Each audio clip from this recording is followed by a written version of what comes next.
Peut-on et doit-on réconcilier la science et la spiritualité? Bien selon moi, oui. Et en plus, je pense que c'est indispensable pour traverser l'adolescence technologique dans laquelle nous nous situons. C'est-à-dire, pour être concret, la nature nous pose des problèmes comme les maladies, les famines, les hivers, que nous résolvons grâce à la technologie. Le problème, c'est que la technologie pose à son tour des nouveaux problèmes, comme par exemple le risque de nucléaire ou la possibilité de mettre en place des dictatures, ou même pire que des dictatures, des dystopies totales et autres. On ne peut pas résoudre par plus de technologie. Donc on pourrait se dire, oui d'accord, mais pourquoi la spiritualité? Pourquoi pas, pour résoudre le problème nucléaire, se contenter de la diplomatie? Pourquoi pas, pour résoudre le problème des dystopies, de mettre en place des institutions plus solides? Eh bien, je pense qu'en effet, ce sont des solutions, disons, partielles, mais qu'il va toujours manquer la clé de voûte, qui va être la spiritualité, et je vais expliquer pourquoi. Donc, comme disait André Malraux, le XXIe siècle sera religieux ou ne sera pas. Donc, pour moi, non, ce n'est pas la religion la solution, c'est la spiritualité.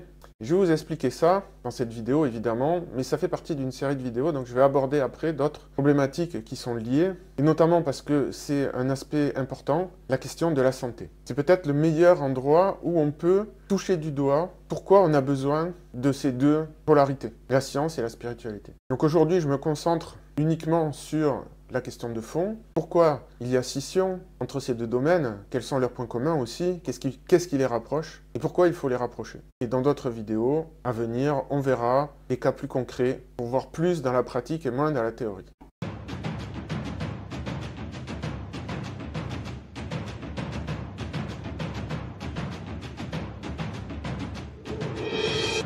Je précise d'emblée que je vous invite à venir en discuter mercredi soir à 20h30 sur Twitter.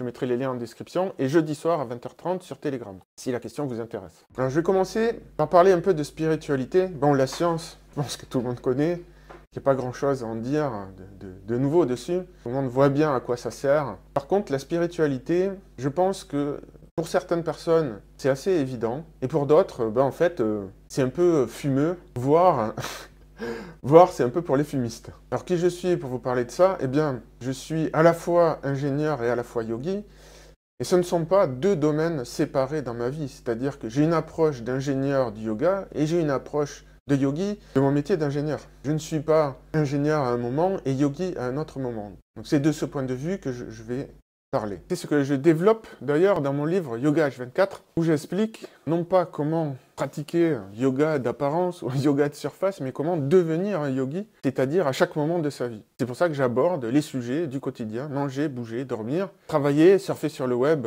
faire l'amour, peu importe en fait tous les sujets. Je ne vais pas tous les prendre un par un, mais c'est pour vous donner un principe et comment l'appliquer à toutes les situations. Et en l'occurrence, ça permet de rajouter une couche spirituelle ou une couche de spiritualité, de pratique spirituelle à votre vie. Mais bon, reprenons. Alors allons-y, à quoi sert dans le monde moderne la spiritualité? Et par spiritualité, j'entends surtout des pratiques spirituelles et finalement, on pourrait dire aujourd'hui, d'une manière un peu plus moderne, des pratiques métacognitives, c'est-à-dire des pratiques qui visent à améliorer notre fonctionnement cognitif. Alors je sais que la spiritualité n'est pas que ça, il y a une partie éthique, il y a une partie philosophie, mais je vais le prendre dans ce sens-là. Et donc, à quoi ça sert? Aujourd'hui, on vit dans un monde d'infobésité, comme on dit, où il y a trop d'informations, ça va trop vite. Et la spiritualité nous donne les outils pour gérer ce décrochage cognitif, pour ne pas être submergé. La spiritualité peut aussi intervenir sur la question de l'adolescence technologique, c'est-à-dire que la technologie nous donne un pouvoir qui est trop important et qui peut se révéler destructeur. C'est un peu comme si vous donniez un pistolet chargé à un enfant de 5 ans. Aujourd'hui, l'humanité, d'une manière collective, elle en est un petit peu là en fait. Et la spiritualité fait partie de ces aspirations à la sagesse. Et c'est là-dedans qu'on peut trouver des réponses, et pas dans la science, et pas dans la technique elle-même, à qu'est-ce qu'on va faire de ces outils, comment on va les gérer. C'est pour ça, donc encore une fois, moi je ne dis pas religieux parce que je pense que c'est la spiritualité au sein de la religion qui est plus importante pour notre siècle. Mais je pense que, je disais André Malraux, revenez un petit peu à ça. Nous avons la possibilité de nous autodétruire à cause de notre pouvoir technologique. Et si on ne fait pas un saut de sagesse, on prend des gros risques. La spiritualité permet aussi de trouver un sens à sa vie. Parce que si on se contente purement et simplement de la science, qui aujourd'hui nous propose une vision du monde matérialiste et mécaniste, ben en fait, c'est pas compliqué, il n'y a pas de sens à la vie, il n'y a pas plus de choses, il n'y a rien de différent entre vous et la chaise sur laquelle vous êtes assis. Dans les deux cas, c'est un tas d'atomes qui s'agitent et qui suit les lois de la nature, les lois de la physique. Donc c'est quoi le sens de la vie dans ce cadre-là? Et enfin, le dernier point, c'est la santé. C'est que la médecine, actuellement, alors c'est en train de changer, j'y reviendrai dessus dans une vidéo ultérieure, mais la santé a tendance, à cause du paradigme scientifique dans lequel on est, à considérer le corps humain comme une machine qu'il faut réparer. Donc il faut changer les pièces, en gros. Mais la santé, c'est bien autre chose que ça. Donc la spiritualité est précisément une réponse aux défis posés par la modernité. Le fait que le monde évolue plus vite que notre capacité d'adaptation, donc ça c'est le mismatch. Le fait que nous nous trouvions dans une crise du sens, ça c'est John Vervaeke qui en parle très bien, mais il n'est pas le seul, hein. Beaucoup de philosophes abordent cette question d'une manière plus ou moins directe. Et le fait que nous devions nous méfier de ce que la technologie nous permet de faire. Donc aujourd'hui, en fait, du fait de l'accélération, alors je ne vais pas tout réexpliquer, je referai peut-être une vidéo là-dessus, mais grosso modo, la tendance de l'univers, c'est d'aller vers des formes, des structures de plus en plus complexes et de plus en plus rapides, qui dissipent de l'entropie en l'occurrence. Bon, je ne vais pas rentrer dans ces détails dans cette vidéo, c'est pas le sujet, mais nous nous trouvons dans une phase particulière de cette accélération, donc, qui est un phénomène de la nature, qui n'est pas un phénomène particulièrement de la société. Ça a existé bien avant nous et ça existera probablement bien après nous. Mais donc nous nous trouvons dans une phase particulière où nous sommes passés de l'humanité 1.0 pendant presque 200 000 ans. Nous avons vécu comme chasseurs-cueilleurs nomades avec quelques outils, des silex, du feu, des lances. Puis, il y a environ 10 000 ans, nous avons vécu une révolution anthropologique absolument majeure, où nous sommes passés à la domestication, l'agriculture et la vie dans les villes. Et grosso modo, sur les 10 000 dernières années, ça a été, en dehors de ceux qui ont continué le mode de vie nomade, mais ça a été plus ou moins la norme anthropologique. Et pour cette humanité-là, vous naissiez dans un monde et vous mouriez dans un monde qui était à peu près le même. Vous naissiez, je ne sais pas, forgeron, vous mourriez forgeron, et le monde n'avait pas vraiment changé entre-temps. Là, aujourd'hui, ce que nous vivons, c'est le passage vers une autre anthropologie, que j'appelle l'humanité 3.0, hein, faute de meilleurs mots, où le monde change en permanence, la technologie prend des proportions dans nos vies incommensurables, et où le monde lui-même, les règles du monde lui-même changent au cours de notre vie. Et je ne sais pas de qui est cette phrase, mais quelqu'un a dit que toute technologie suffisamment avancée est indiscernable de la science. Bon, eh bien, c'est là où nous en sommes aujourd'hui. Internet, c'est de la magie. C'est pas de la magie au sens propre, hein, vous m'avez compris, mais vous vous replacez dans le contexte du Moyen-Âge, vous essayez d'expliquer à quelqu'un ce que vous faites avec votre smartphone, alors que lui, il ne sait pas ce que c'est l'électricité, ni même la télécommunication, enfin rien quoi, c'est de la magie. Bon, voilà. Donc on arrive dans ce monde où, même si on sait que c'est de la technologie, il n'empêche que tous nos repères sont bouleversés petit à petit. Voilà, j'ai consacré une vidéo à l'humanité 3.0, ce qui allait changer et ce vers quoi nous avons la possibilité d'aller si, si nous ne nous y prenons pas trop mal. Donc voilà le contexte dans lequel nous nous situons et pour lequel la spiritualité me semble indispensable. Alors, maintenant, pourquoi la spiritualité? Pourquoi pas la philosophie, le développement personnel, les religions, le mysticisme, l'ésotérisme? Alors, tout ça, finalement, se rejoint un petit peu, mais on va regarder ça de plus près.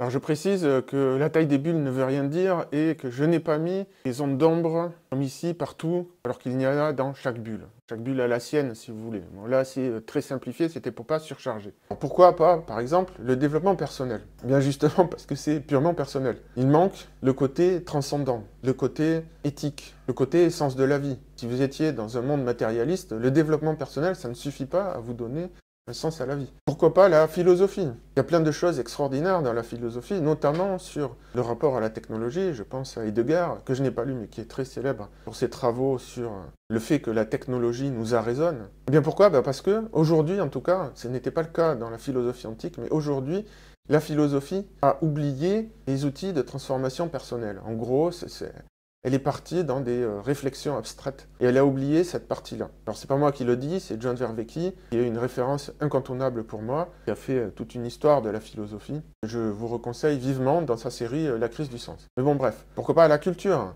Dans la culture, il va manquer des choses comme le recul par rapport à la situation, une analyse historique, une vision de là où on en est dans l'histoire et vers là où on veut aller. C'est un peu passif, entre guillemets, la culture. Pourquoi pas la religion? Alors la religion, c'est vrai qu'il y a de la spiritualité dedans. Il y a aussi une partie philosophie, une partie mysticisme. C'est vrai. Mais ce qui ne va pas aller dans les religions, c'est qu'elles sont figées. Elles sont le résultat d'une sagesse certaine, mais une sagesse du passé. Pourquoi pas le mysticisme? Bon, ben là, pour moi, c'est un peu évident. C'est que là, c'est trop déconnecté des réalités du monde. L'ésotérisme, c'est un peu pareil. Bien qu'il puisse y avoir quelques petits trucs à récupérer. Mais bon, là, je pense que j'ai pas grand monde à convaincre, donc je ne vais pas insister là-dessus. Maintenant, la spiritualité. On va pas se le cacher, il y a une grosse zone d'ombre, donc c'est ce que j'ai matérialisé ici. Il y a une grosse zone d'ombre dans la spiritualité, mais il n'empêche qu'il y a surtout, ce que j'ai mis ici en rouge, le point central de tous ces domaines, ce qui les relie tous, y compris la science, et qu'il n'y a pas ailleurs, ou du moins pas assez, c'est les outils pour travailler sur sa propre conscience. Donc le point ici, là, ce que j'ai mis en rouge, en fait, c'est la conscience. La science utilise et étudie la conscience en partie. Alors, les tailles relatives des bulles, c'est... L'étude de la conscience ne prend pas tout ça dans la science. Bon, vous avez compris, ce n'est qu'un schéma. Et c'est pareil, la philosophie ne se consacre pas autant à la conscience. Mais il n'empêche que c'est le point commun à tout ça. Et notamment, ce qui va être absolument fondamental selon moi, c'est les états modifiés de conscience. Et ça, les états modifiés de conscience, c'est vraiment le sujet central de la spiritualité. Et c'est ça qui va faire que ça va nous donner les outils dont on a besoin, selon moi en tout cas, pour compléter la science. Bien plus que tous les autres domaines. Donc maintenant, je vais parler plus spécifiquement de la science et la spiritualité, ces deux-là, et de leurs zones d'ombre, et pourquoi donc elles divergent actuellement, et comment on peut les réconcilier. Donc là, on va regarder plus précisément le cœur de mon propos qui est ce schéma. Et ensuite, pour terminer, je ferai un petit topo rapide sur pourquoi ça a divergé. Parce qu'à la base, science, spiritualité, philosophie, mysticisme, religion, culture, développement personnel, ésotérisme, tout ça, c'était la même chose pour les philosophes grecs. Pour Aristote, Platon, Pythagore et d'autres, bon, je ne les connais pas tous, il y avait sûrement aussi quelques différences, mais tout ça, c'était le domaine de la connaissance, de soi et de l'univers. Connais-toi toi-même et tu connaîtras l'univers et ses dieux. Tout ça a été uni. Ça s'est désuni avec le temps, donc je finirai par un petit topo là-dessus, pour les plus curieux. Mais là, je vais m'attacher donc au cœur du sujet. Alors, ce que je vais dire, ça va piquer un peu, autant pour la spiritualité que pour la science. Mais en même temps, je vais aussi parler de ce qui les réunit. Donc, je ne suis pas en train de faire un procès ni de l'un ni de l'autre. Donc allons-y. Je vais parler d'abord des côtés sombres. Alors, pour la spiritualité, c'est relativement facile. C'est grosso modo le dogmatisme, l'irrationalité et le spiritualisme. C'est ce que vous allez retrouver dans les sectes, en fait. C'est tout ce sur quoi se basent les gourous et leurs adeptes. Et malheureusement, bon là, j'ai fait un rond qui n'est pas très grand, mais dans la pratique, je pense que c'est quand même une bonne partie de la spiritualité.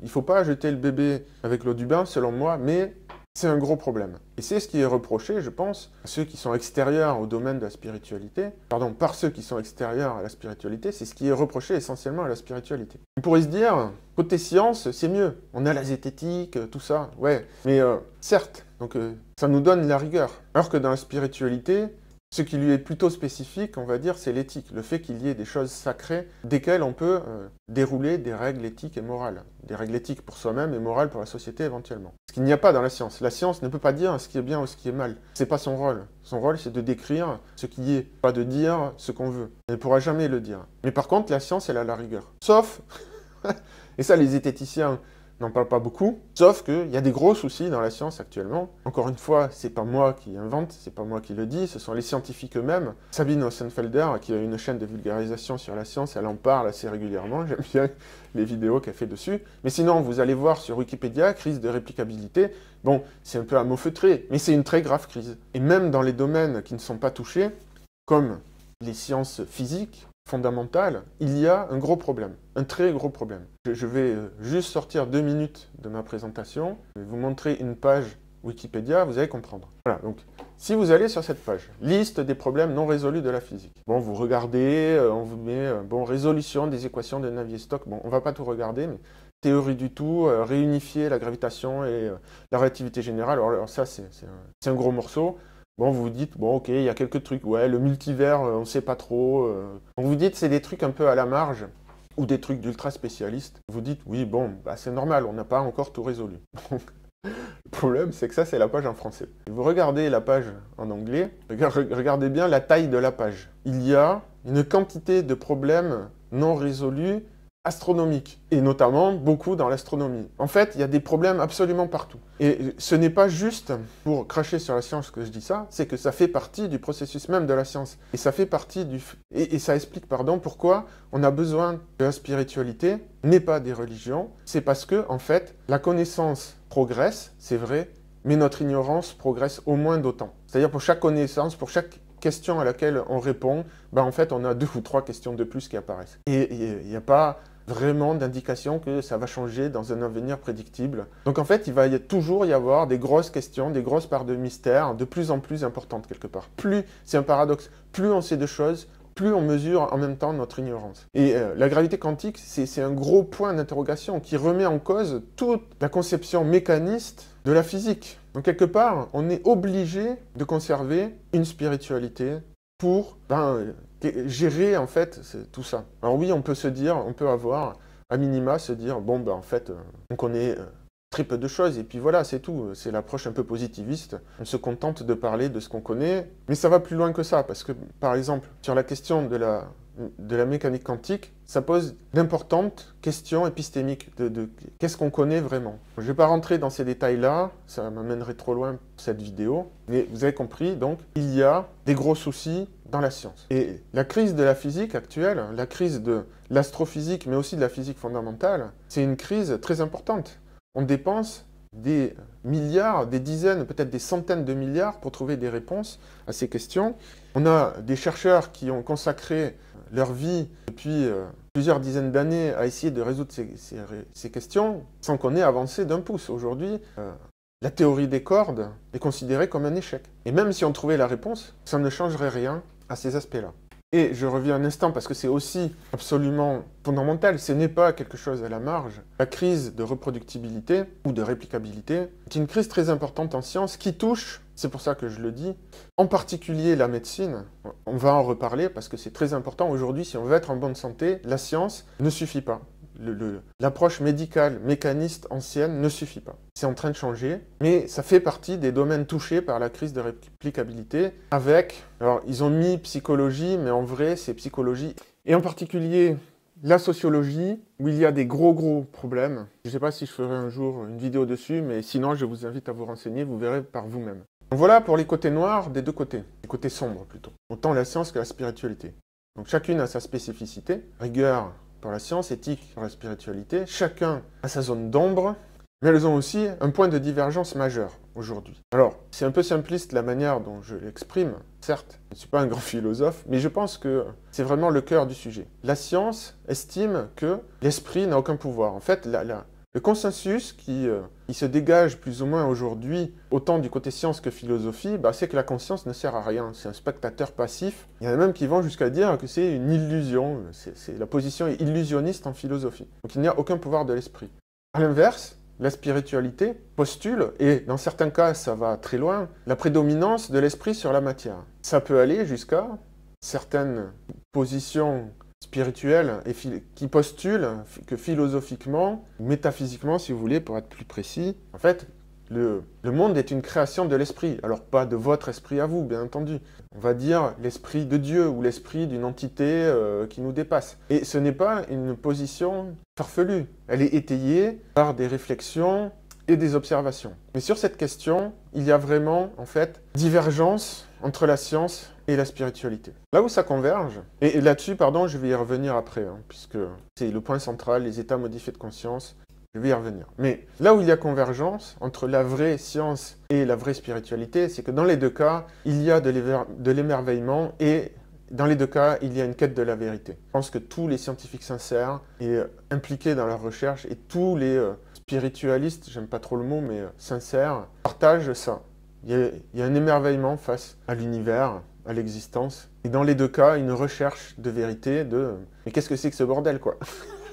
Et comment on s'en sort? Bon, et ensuite, pour marier les deux, eh bien, c'est le projet de ce que j'appelle les Lumières 2.0. Pour moi, c'est un mouvement philosophique qui n'est pas forcément formalisé. Certaines personnes commencent à en parler ouvertement, comme moi et d'autres, mais moi je ne suis pas philosophe, c'est pas mon domaine, mais il y a John Vervaeke qui en parle ouvertement, mais il y en a d'autres aussi qui participent à ce mouvement-là. Et la manière de réconcilier les deux, c'est à travers l'épistémologie. Donc l'épistémologie, c'est la connaissance de la connaissance, c'est savoir comment on établit une connaissance. Ça existe dans la science, évidemment, dans la philosophie. Et là, on va récupérer le côté rigueur de la science dans l'épistémologie, mais ça existe aussi du côté spiritualité, le fait de se questionner sur ce qu'est la vérité. Et on va récupérer aussi, en partie, ce sens du sacré qui manque à la science. Ensuite, il y a le transrationnel, qui permet cette réconciliation. C'est un peu, quelque part, le pivot, puisque qu'est-ce que c'est cette histoire de transrationnel? Ça consiste à comprendre que la raison,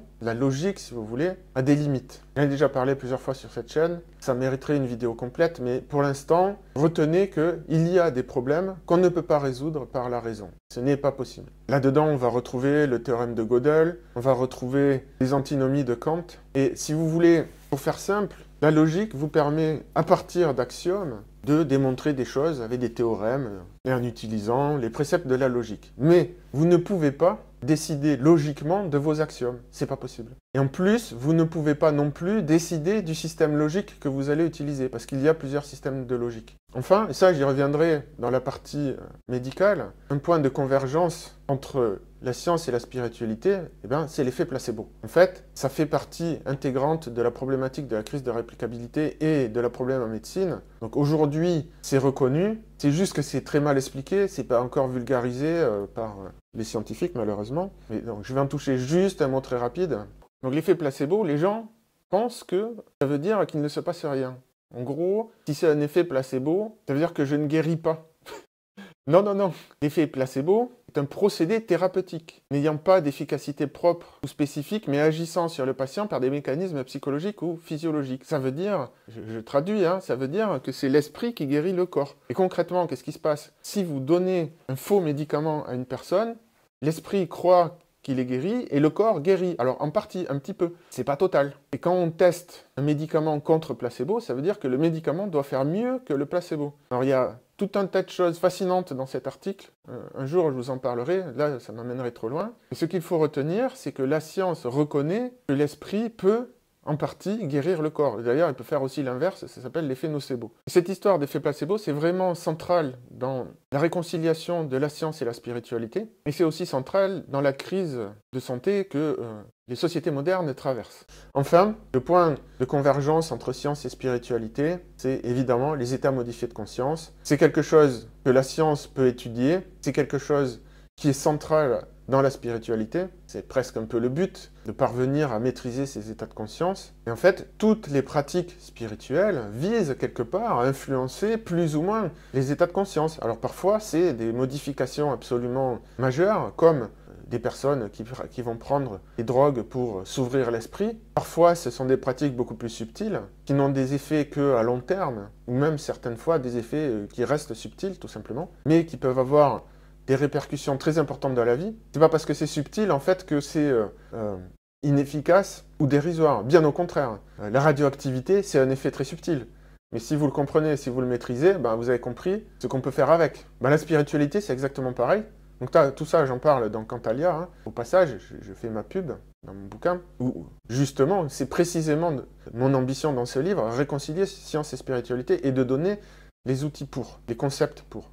Mais donc, peu importe, les états modifiés de conscience, pour moi, c'est le sujet central sur lequel la science et la spiritualité peuvent et doivent se retrouver. Notamment, ce n'est pas juste parce que la science peut étudier les états modifiés de conscience, c'est parce que la science peut utiliser les états modifiés de conscience. Et la science les utilise, en fait, de manière plus ou moins volontaire et consciente aujourd'hui. Je vais donner quelques petits exemples. C'est vrai que c'est pas la norme hein, en sciences, je dis pas le contraire, mais il y a dans les découvertes scientifiques, quand on creuse un peu, des immixtions, des interventions du domaine de la spiritualité. Par exemple, Francis Crick a vu la molécule d'ADN en rêve. Avant qu'on ne la voie au microscope, il en a eu l'intuition. Alors comment, je ne sais pas, mais c'est lui-même qui a dit ça. Donc là, on a clairement une influence de la spiritualité vers la science. Et des comme ça, il y en a plein en fait quand on regarde. La diagonale de Cantor, qui est une démonstration mathématique dont parle Roger Penrose dans son livre sur la conscience quantique, il explique que la diagonale de Cantor, en fait, on ne peut pas la calculer. C'est une intuition qui est venue à Cantor, on ne sait pas d'où ça sort. Justement, ça vient du domaine spirituel, ça vient de l'esprit. Spirit, c'est esprit en fait. Hein. C'est pareil, c'est encore plus visible dans le théorème de Fermat. Le dernier théorème de Fermat, voilà, c'est extrêmement simple à formuler. Fermat avait mis ça dans une annotation.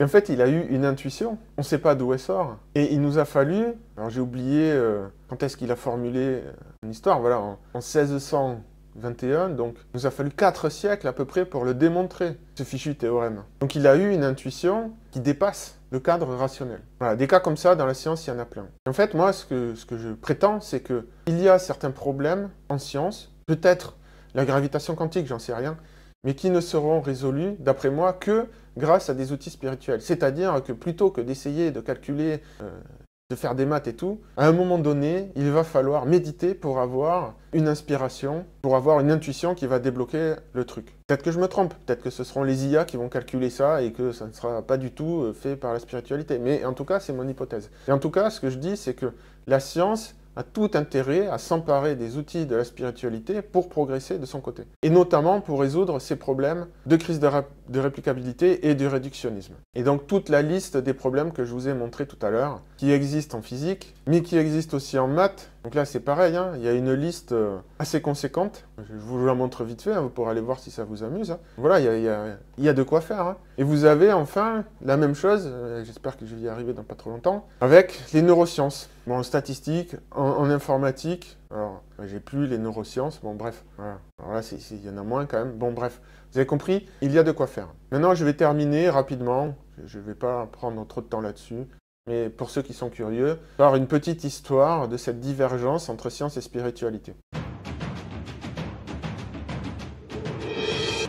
Je précise que c'est une vision personnelle de l'histoire et que je vais devoir faire quelques simplifications pour ne pas être trop long et donc dire des choses qui sont pas fausses mais pas totalement justes non plus. Vous m'excuserez par avance. Donc à la base, on pourrait remonter très loin, mais disons, il y a eu la philosophie grecque. Puis ensuite, ce qui s'est passé, c'est qu'au Moyen-Âge, il y a eu le monopole de la connaissance par l'Église. Et pendant plusieurs siècles, ce qui était important n'était pas la connaissance scientifique telle qu'on la conçoit aujourd'hui, c'était la théologie. Ensuite, on a eu Thomas d'Aquin qui a tenté, ou en tout cas qui avait comme projet de réconcilier raison et foi, et ça c'est toute la période scolastique. Puis il se passe un événement en 1400 à peu près, et je crois que c'était 1400. Cosme de Médicis fait traduire des textes grecs qui avaient été récupérés probablement. Et là en fait, ça donne un peu le coup d'envoi avec l'imprimerie, avec la découverte de l'Amérique un peu plus tard, mais ça donne le coup d'envoi de la Renaissance, c'est-à-dire la redécouverte des textes scientifiques grecs. Alors au début, ça s'est fait un peu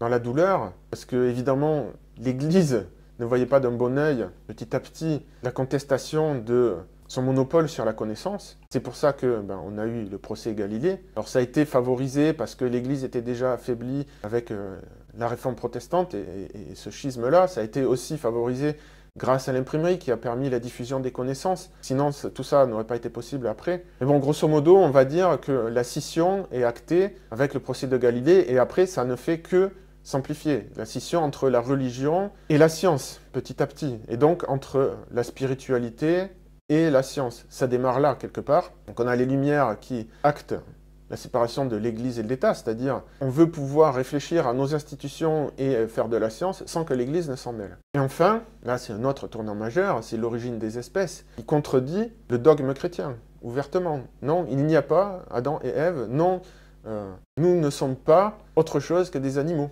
Et je vous le dis, l'homme ne descend pas du singe, l'homme est un singe. Nous faisons partie du même ordre que les autres grands singes. Donc ça a été douloureux tout ça. Et ça a participé de ce schisme entre science et religion, mais au final, puisque la religion petit à petit s'est sécularisée, c'est devenu un schisme entre science et spiritualité, qui s'est amplifié ensuite. Donc avec l'origine des espèces, c'était un tournant majeur, hein, procès Galilée, origine des espèces. Mais ensuite, il y a eu la géologie, parce que l'Église catholique disait que l'âge de la Terre, c'était 6000 ans. Parce qu'il y a 6 jours de la création de Dieu et qu'un jour égale 1000 ans. C'était les interprétations des théologiens. La géologie, manque de bol, elle commence à dire, en fait, non. Bon, en fait, alors ça a mis 2 siècles, le calcul complet. Au début, ils sont partis sur quelques millions d'années, puis finalement, c'est 4 milliards d'années et demie. Mais bon, ce n'est pas du tout compatible avec ce que disait la religion. Et enfin, Pasteur qui arrive et qui explique les maladies autrement que par des malédictions divines. Puis, le coup de grâce, si vous voulez, c'est Libé, avec son expérience fondatrice sur le libre arbitre, qui démontre qu'en fait, il y a des processus inconscients qui se produisent avant que nous décidions. Alors, on peut l'interpréter de plusieurs manières différentes, mais si vous voulez, quelque part, ça remet en cause le fondement même de la théologie chrétienne. J'ai fait une petite faute d'orthographe, qui est le libre arbitre. L'homme est pécheur parce qu'il a utilisé son libre arbitre de la mauvaise manière. Dieu est amour, mais si nous souffrons, c'est à cause du péché originel, parce que nous avons utilisé notre libre arbitre de la mauvaise manière. Donc tout a été remis en cause au fil du temps par la science. Alors je vais un peu vite sur tous ces sujets, et quand on va vite, on peut être mal compris, et il y a beaucoup de choses en plus qu'il faudrait que j'explique, mais bon, voilà, je fais un survol de pourquoi la science et la spiritualité ont divergé. Donc il y a des raisons. Mais je pense qu'aujourd'hui, par rapport aux défis que nous affrontons, l'adolescence technologique, on ne peut pas se permettre de continuer de séparer ces deux domaines. En tout cas, on peut les séparer en partie, mais il faut les réconcilier et que ça soit une norme, quoi, qu'il n'y ait plus vraiment de débat sur le sujet. Parce que la science nous a donné la technologie, certes, qui a amélioré nos conditions de vie, mais elle nous a donné le pouvoir, la puissance qu'il faut maintenant maîtriser. Et ça, c'est dans la spiritualité qu'on va trouver ça. Voilà. Donc ça va déboucher sur beaucoup d'autres sujets. C'était une introduction, si vous voulez, pour expliquer un petit peu mon positionnement sur cette chaîne par rapport à l'accélérationnisme et par rapport à notre époque. Tout découle de là pour moi. Donc je redis, hein, c'est le sujet central que je traite dans Cantalia, cette réconciliation science et spiritualité. N'oubliez pas de vous abonner si vous voulez être au courant des prochaines vidéos.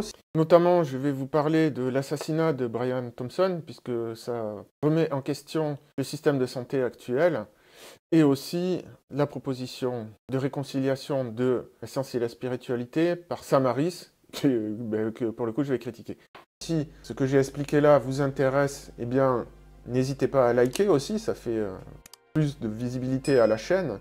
Et commentez si vous avez des questions, s'il y a des choses sur lesquelles vous n'êtes pas d'accord, n'hésitez pas à le dire. Tant que c'est argumenté, on peut en discuter. Si vous avez des questions aussi, s'il y a des choses qui n'ont pas été très claires, n'hésitez pas à poser des questions, j'y répondrai du mieux que je peux.